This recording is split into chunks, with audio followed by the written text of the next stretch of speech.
Hello friends. आज हम लोग भारत के संविधान में स्टेट लेजिस्लेचर के विषय में कुछ प्रावधान देखेंगे। हम लोग आर्टिकल 174 से 187 तक देखेंगे। टोटल 14 आर्टिकल्स देखेंगे। तो स्टार्ट करते हैं आर्टिकल 174 से। तो 174 है session of the state legislature, prorogation and dissolution. ठीक है।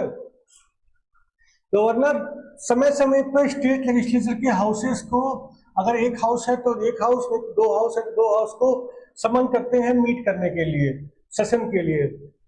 और कहाँ मीट करना है, जो भी प्लेस और टाइम गवर्नर फिक्स करें, वही जनरली विधानसभा जो अपनी उसका होता है जगह, वहीं पे होता है मीटिंग, और टाइम भी गवर्नर बताते हैं। दो सेशन जो एक हाउस के होते हैं उसमें 6 महीना या उससे ज्यादा का गैप नहीं हो सकता। 6 महीने से कम का गैप होना चाहिए। ये काउंट कैसे करेंगे? एक सेशन का अंतिम दिन और दूसरे सेशन का पहला दिन, ये जो गैप है इस दोनों दिनों के बीच में, ये 6 महीने से कम का होना चाहिए। 6 महीना या इससे ज्यादा का नहीं होना चाहिए। और दूसरी बात कि दोनों सदन, चाहे अगर एक सदन है तब भी, तो साल में मिनिमम 2 बार उसका सेशन होगा ही होगा। दो सेशन से कम साल में किसी का नहीं होगा। अच्छा, गवर्नर के पास प्रोरोग करने की भी पावर है हाउस को, और डिसॉल्व लेजिस्लेटिव असेंबली को डिसॉल्व करने की भी पावर है। प्रोरोग मतलब एक सेशन चल रहा है उसको खत्म करने की। ये सेशन खत्म हो गया, वो पावर है दोनों ही सब सदनों को, विधानसभा विधान परिषद दोनों के लिए ही है। और डिसॉल्व लेकिन केवल वो लेजिस्लेटिव असेंबली को कर सकते हैं, लेजिस्लेटिव काउंसिल को नहीं कर सकते। दूसरी बात यह कि विधानसभा विधान परिषद दोनों है, तो दोनों को एक साथ उसका प्रोरोग करना जरूरी नहीं है। वो अलग अलग दिन भी कर सकते हैं कि उसी तरह से समन करना, बुलाना, उनकी मीटिंग बुलाना, एक ही संग बुलाना है कोई जरूरी नहीं है। एक ही दिन सदन का सत्र खत्म करना है वो भी जरूरी नहीं है। वो अलग अलग दिन दोनों का हो सकता है। प्रोरोग का मतलब है सस्पेंड करना, या फिर विधान सभा या विधान परिषद के सत्र को खत्म करना। ठीक है। कुछ विधान स्टेट लेजिस्लेचर के संबंध में कुछ इंपॉर्टेंट टर्म्स हम समझ लेते हैं। समनिंग, गवर्नर द्वारा समन किया जाता है विधानसभा विधान परिषद को समय समय पर, और एक सत्र में बहुत सारी मीटिंग्स होती हैं सदन की। एडजर्नमेंट का मतलब है कोई सीटिंग चल रही है, उस दिन उसको सस्पेंड कर दिया गया और वर्क सस्पेंड हो गया। अब नेक्स्ट दिन या जब भी फिक्स किया गया है जो मीटिंग करने का, उस दिन होगा। कौन एडजर्न करता है? जो भी प्रिसाइडिंग अफसर है उस सदन का, वो कर सकते हैं। कितने दिन के लिए एडजर्न कर सकते हैं? कुछ घंटे के लिए कर सकते हैं, कुछ दिन के लिए कर सकते हैं, या कुछ हफ्तों के लिए भी कर सकते हैं। अगर एडजर्नमेंट साइनेडाई है कि मतलब कि एडजर्न किया गया अनिश्चित काल के लिए, उसमें ये नहीं बताया गया एडजर्न करते वक्त कि अब नेक्स्ट कब मीटिंग होगी। बाकी एडजर्नमेंट में बताया जाता है कि आज एडजर्न किया जा रहा है, इतने दिन बाद इस समय मीटिंग होगी। एडजर्नमेंट साइनेडाई होता है तो जब सत्र का कामकाज खत्म हो जाए तो फिर वो प्रिसाइडिंग अफसर उसको संडाई एडजर्न कर देते हैं। उसमें वो बताते नहीं कि अब कब मीटिंग होगी, और उसके बाद फिर गवर्नर प्रोरोग का ऑर्डर निकाल देते हैं। ठीक है, ये सदन प्रोरोग किया जाता है, ये सत्र खत्म किया जाता है। प्रिसाइडिंग अफसर एडजर्न करने के संडाई जब सत्र का कामकाज खत्म हो जाएगा, और उसके बाद गवर्नर प्रोरोग का ऑर्डर निकाल देंगे। प्रोरोग का ऑर्डर मतलब टर्मिनेशन ऑफ द सेशन। ठीक है। इसके अलावा गवर्नर चाहे तो सत्र चल रहा है तब भी वो प्रोरोग कर सकते हैं। जनरली ऐसा होता नहीं है, लेकिन अगर वो चाहे तो कर सकते हैं। जो विधान परिषद है वो एक परमानेंट बॉडी है, कभी भी इसका डिसोल्यूशन नहीं हो सकता। विधानसभा डिसॉल्व की जा सकती है, अगर डिसॉल्व कर दी गई विधानसभा तो उस हाउस का एग्जिस्टेंस ही खत्म हो गया। अब नए चुनाव होंगे और उसके बाद नई नई विधानसभा गठित होगी। अब कोरम पे आ जाते हैं। कोरम का मतलब मिनिमम सदस्यों की संख्या, ताकि सदन में के कामकाज कंडक्ट किया जा सके। अगर इतने सदस्य नहीं है तो सदन कोई काम काज नहीं करेगा। वो सदस्यों की संख्या क्या है? वो 1/10 ऑफ द मेंबर्स हैं। प्रिसाइडिंग अफसर को इंक्लूड करते हुए तो पूरे सदन के सदस्यों की संख्या की 1/10। लेकिन अगर वो संख्या 1/10 की संख्या 10 से कम आ रही है तो फिर 10, तो आप इसको कह सकते हैं 1/10 of total members subject to minimum of 10 members. ठीक है, इसमें प्रिसाइडिंग अफसर भी इंक्लूडेड है। और अगर सदन में कोरम नहीं है तो प्रिसाइडिंग अफसर का ड्यूटी है कि वो एडजर्न कर दे हाउस को और मीटिंग सस्पेंड कर दे जब तक कि कोरम आ न जाए। सदन में वोटिंग कैसे होती है? Majority of members present in voting. Presiding अफसर है उनको छोड़ दीजिए, बाकी जितने भी मेंबर्स वहां पे प्रेजेंट हैं और वोट कर रहे हैं तो फिर उनका देखा जाता है कितने फेवर में, कितने अगेंस्ट है, कितने किस मैटर पे 50% से ज्यादा वोट कर रहे हैं। अगर 50% से ज्यादा लोग अप्रूव कर रहे हैं तो वो प्रपोजल अप्रूव हो जाएगा। 50% से ज्यादा वोट लोग रिजेक्ट कर रहे हैं तो वो प्रपोजल रिजेक्ट हो जाएगा।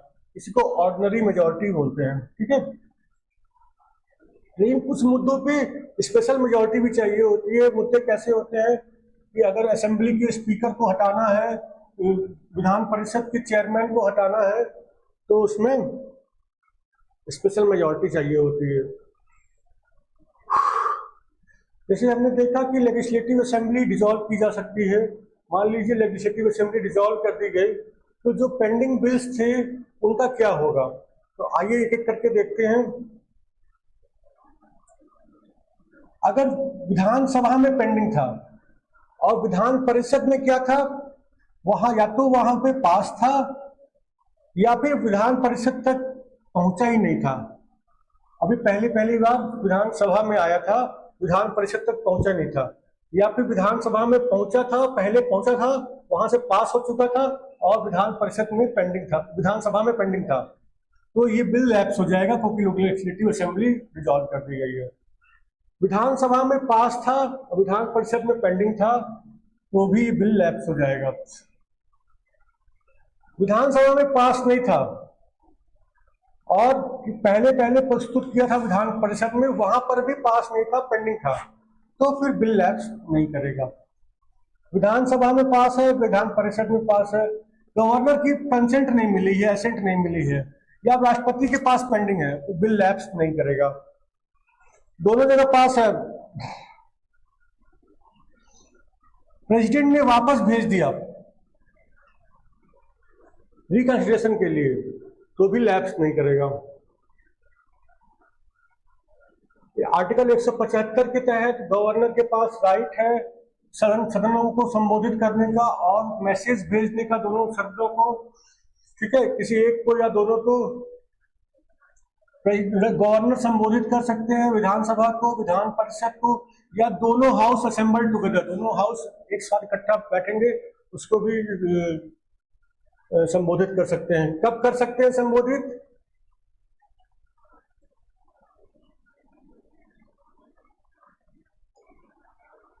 वो अभी ये आर्टिकल 176 में भी हम देखते हैं। ठीक है, इसके अलावा गवर्नर मैसेज भेज सकते हैं सदनों को, किस विषय में? कोई एक बिल पेंडिंग है सदन में, उसके संबंध में, या किसी अन्य मुद्दे पर भी वो भेज सकते हैं। और अगर गवर्नर ऐसा कोई संदेश भेजते हैं तो सदनों को उस मैसेज को कंसिडर करना होगा, उस पर विचार करना होगा। Article 176 special address by the governor. ठीक है, गवर्नर संबोधित करते हैं जिन राज्यों में केवल विधानसभा है वहां विधानसभा को, और जिन राज्यों में दोनों हैं वहां दोनों सदनों के एक साथ बैठे हुए होंगे उनको। और ये जरूरी है, ये कंपलसरी एड्रेस है। ठीक है, और इसमें क्या बताते हैं गवर्नर कि उनकी बुलावे का, उनकी बैठक का क्या पर्पस है, ठीक है, उनको क्यों बैठक बुलाई गई है सदनों की। ये कंपलसरी एड्रेस कब होता है? कोई भी जनरल इलेक्शन होता है विधानसभा का, तो उसका जो पहला सत्र होता है उससे पहले, उससे मतलब उसके पहले दिन जो चुनाव हुए उसका विधानसभा का, उसका जो पहला सत्र होगा, उसके बाद उसके पहले सत्र के पहले दिन में गवर्नर संबोधित करेंगे। और हर साल पहले सत्र को, हर साल पहले सत्र के पहले दिन पे वो संबोधित करेंगे। इतना संबोधन कंपलसरी है।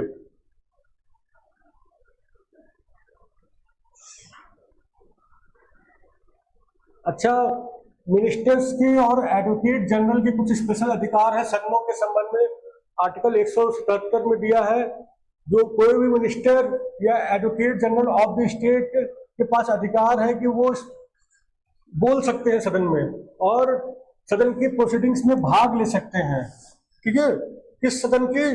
लेकिन विधानसभा की, विधान परिषद की, ठीक है। और इसके अलावा कोई कमिटी है उन सदनों की जहां पे वो सदस्य हैं, इस कमेटी के सदस्य हैं, वहां पर भी वो बोल सकते हैं। लेकिन इन लोगों के पास वोट करने का अधिकार नहीं होगा। अब मिनिस्टर्स तो वोट कर सकते हैं मिनिस्टर, लेकिन उसी सदन में करेंगे जिस सदन के वो मेंबर है, उससे सदन में नहीं करेंगे। लेकिन मिनिस्टर दोनों सदनों में जा सकते हैं, प्रोसीडिंग्स में भाग ले सकते हैं, बोल सकते हैं।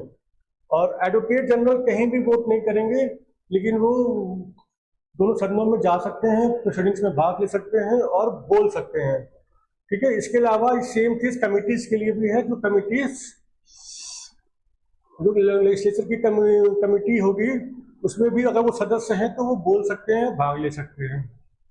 अच्छा, अब आ जाते हैं आर्टिकल 178 से 181, छोटे छोटे आर्टिकल्स हैं। पहला है स्पीकर और डिप्टी स्पीकर से संबंधित। किसके स्पीकर, डिप्टी स्पीकर? ये हैं विधानसभा के। हर विधानसभा को अपने सदस्यों के बीच में से एक स्पीकर और एक डिप्टी स्पीकर का चुनाव करना होता है, ठीक है।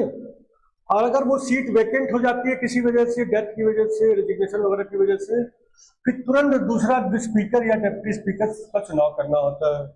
जो भी व्यक्ति स्पीकर या डिप्टी स्पीकर चुना गया है, अगर वो उस विधानसभा का मेंबर नहीं रहता है किसी वजह से, तो वो उसको अपनी सीट छोड़नी होगी, स्पीकर या डिप्टी स्पीकर की। उसके पास ये भी अधिकार है कि वो इस्तीफा दे सकता है। अगर स्पीकर इस्तीफा दे रहा है तो वो डिप्टी स्पीकर को संबोधित करेंगे। अगर डिप्टी स्पीकर इस्तीफा दे रहे हैं तो वो स्पीकर को संबोधित करके इस्तीफा दे सकते हैं। उनको हटाया भी जा सकता है अपनी सीट से। एक रिजोल्यूशन मूव किया जाएगा विधानसभा में और मेजॉरिटी और सारे मेजॉरिटी ऑफ द सदस्य उसको पास कर देंगे। जितने भी सदन के मेंबर्स हैं टोटल, जो प्रेजेंट एंड वोट कर रहे हैं उसकी बात नहीं हो रही है। टोटल जितने भी सदस्य ऑन पेपर हैं उस समय, उसका मेजॉरिटी 50% से ज्यादा लोग अगर फेवर हटाने के फेवर में वोट कर देंगे तो वो उनको हटना होगा, स्पीकर या डिप्टी स्पीकर को। लेकिन ये रिजोल्यूशन देने से पहले 14 दिन का नोटिस देना होगा कि हम इस टाइप का रिजोल्यूशन मूव करने जा रहे हैं। स्पीकर की पोस्ट पे एक सुविधा है कि जब विधानसभा भंग हो गई उसके बावजूद भी अपनी पोस्ट पे कंटिन्यू करते हैं। कब तक कंटिन्यू करते हैं? जब तक कि नेक्स्ट विधानसभा चुन के ना आ जाए और उसकी पहली मीटिंग का दिन ना निर्धारित हो। जो पहली मीटिंग का दिन होगा उससे जस्ट पहले तक वो स्पीकर की पोस्ट होल्ड करते हैं। अच्छा, अगर स्पीकर की पोस्ट वेकेंट है, मान लीजिए कोई व्यक्ति है ही नहीं, तब कौन कामकाज देखेगा? तो जो स्पीकर की पोस्ट की ड्यूटीज हैं वो डिप्टी स्पीकर द्वारा डिस्चार्ज की जाएंगी, परफॉर्म की जाएंगी। और अगर ऐसे केस में डिप्टी स्पीकर की भी पोस्ट वेकेंट है मान लीजिए, तो फिर गवर्नर एक नामित करेंगे व्यक्ति को, उसी सदन के सदस्यों के बीच में से एक व्यक्ति को नामित करेंगे, वो स्पीकर की पोस्ट का कामकाज देखेंगे। और अगर स्पीकर एब्सेंट है किसी वजह से, वो सिटिंग अटेंड नहीं कर पा रहे हैं, तो फिर deputy speaker will act as speaker, ठीक है, डिप्टी स्पीकर स्पीकर की तरह एक्ट करेंगे। मान लीजिए डिप्टी स्पीकर भी एब्सेंट है तो उस विधानसभा के जो रूल्स ऑफ प्रोसीजर हैं उसके तहत कोई व्यक्ति उसमें जो प्रावधान दिए हैं उसके तहत किसी व्यक्ति को डिसाइड किया जाएगा कि कौन डिसाइड करेगा विधानसभा की सेटिंग को, और ऐसा कोई व्यक्ति भी प्रेजेंट नहीं है तो फिर विधानसभा खुद डिटरमाइन कर लेगी वोट करके कि कौन व्यक्ति प्रिसाइड करेगा, ठीक है। अगर मान लीजिए स्पीकर या डिप्टी स्पीकर को हटाने का रिजोल्यूशन मूव हो रहा है तो उस समय कौन प्रिसाइड करेगा सिटिंग को?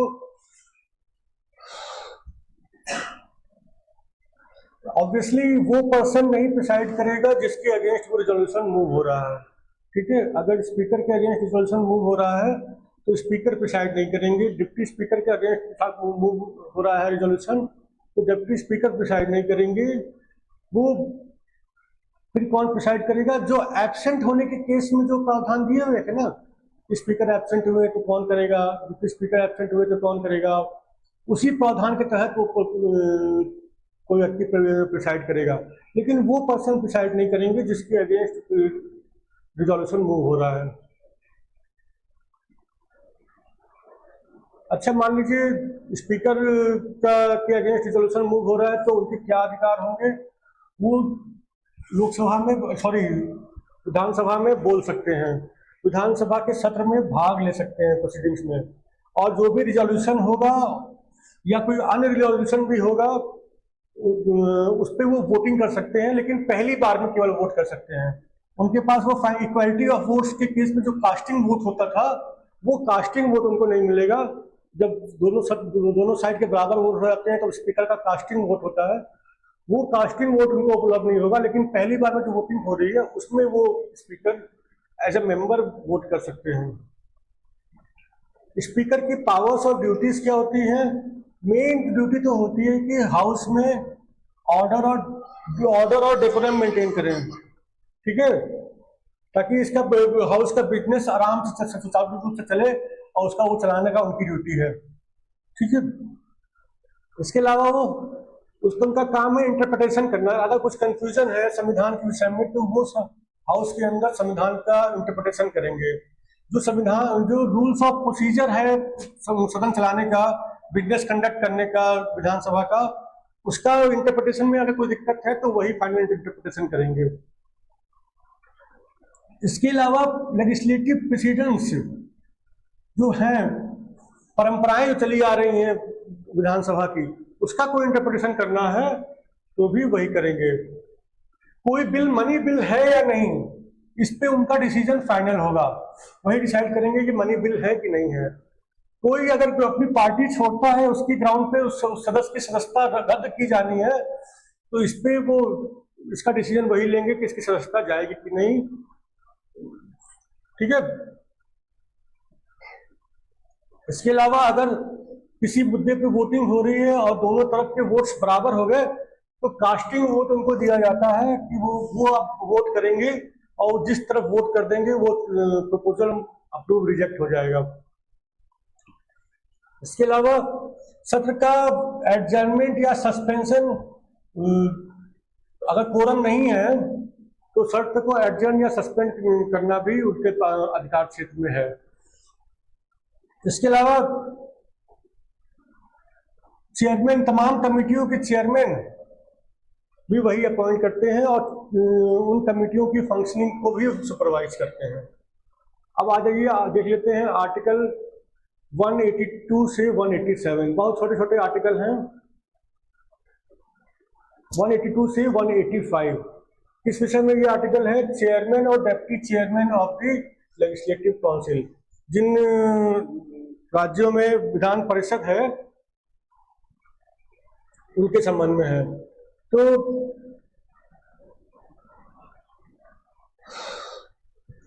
जिन राज्यों में विधान परिषद है वहां के विधान परिषद के सदस्य अपने सदस्यों के बीच में से दो लोगों का चुनाव करेंगे, एक चेयरमैन के लिए, एक डिप्टी चेयरमैन के लिए, ठीक है।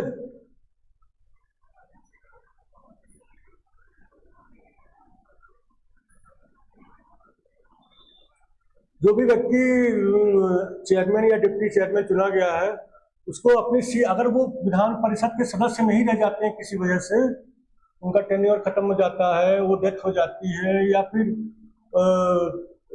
रिजाइन कर देते हैं सदस्यता से, तो उनकी सीट वैकेट हो जाएगी एज चेयरमैन या डिप्टी चेयरमैन। उनके पास रिजाइन करने का भी अधिकार है। वो अगर चेयरमैन रिजाइन करेंगे तो डिप्टी चेयरमैन को संबोधित कर देंगे, और अगर डिप्टी चेयरमैन रिजाइन करेंगे तो वो चेयरमैन को अपना इस्तीफा संबोधित करेंगे। उन्हें हटाया भी जा सकता है। कैसे हटाया जाएगा? जितने भी सदस्य हैं वो एक रिजोल्यूशन मूव करेंगे, उसको पास कर देंगे उनको हटाने के संबंध में, और जो भी सिंपल मेजॉरिटी से ही पास कर देंगे। और कम से कम 14 दिन का नोटिस देना होगा ये रिजोल्यूशन मूव करने से पहले। ये नहीं कि तुरंत अचानक से मूव कर दिया। अगर ये चेयरमैन या डिप्टी, अगर ये चेयरमैन की सीट वेकेंट है, कोई इनकम्बेंट है ही नहीं, तो उनकी ड्यूटीज डिस्चार्ज करेंगे डिप्टी चेयरमैन। अगर डिप्टी चेयरमैन की भी सीट वेकेंट है तो फिर गवर्नमेंट एक व्यक्ति को नामित करेंगे, वो डिस्चार्ज करेंगे ड्यूटीज।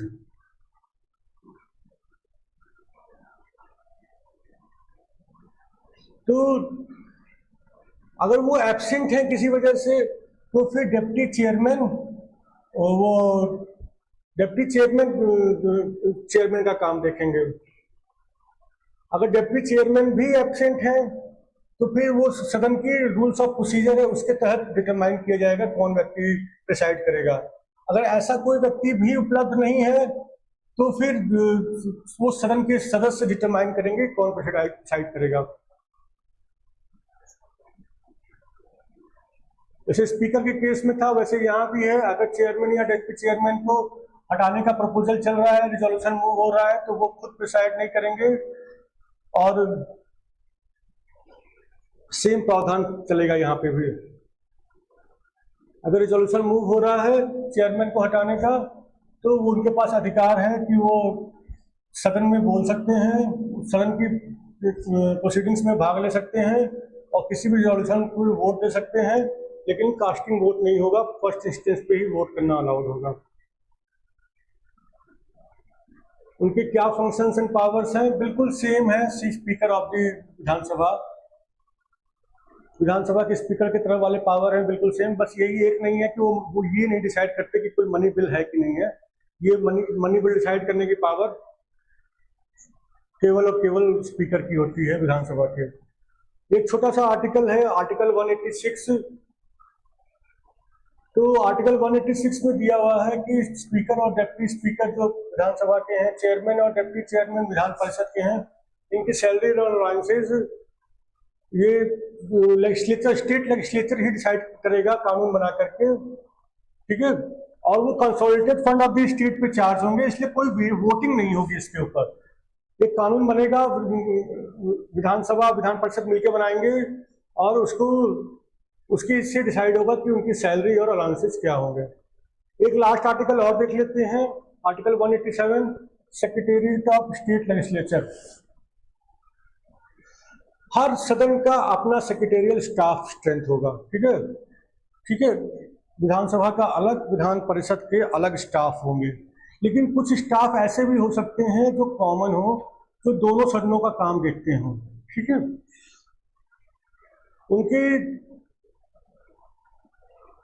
उनका रिक्रूटमेंट कैसे होगा, सर्विस के कंडीशंस क्या होंगे, ये सब स्टेट लेजिस्लेचर डिसाइड करेगा कानून बना करके।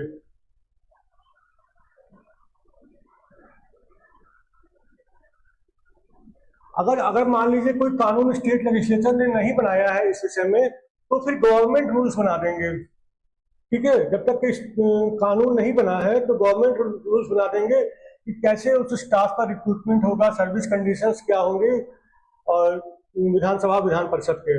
और ये जो रूल है गवर्नर जो बनाएंगे वो तब कंसल्ट करेंगे पहले speaker of the legislative assembly और chairman of the legislative council. जो जिसका भी रूल बनाना है, अगर विधानसभा बनाना है तो उसके स्पीकर का, और अगर विधान परिषद के रूल बनाने हैं तो उसके विधान परिषद के चेयरमैन से कंसल्ट करेंगे गवर्नमेंट, उसके गवर्नर, उसके बाद ही वो रूल बनाएंगे और उसी की तहत अपॉइंटमेंट होगा, कंडीशंस ऑफ सर्विस डिटरमाइन होंगी। ठीक है फ्रेंड्स, होप आपको समझ में आया होगा। Thank you.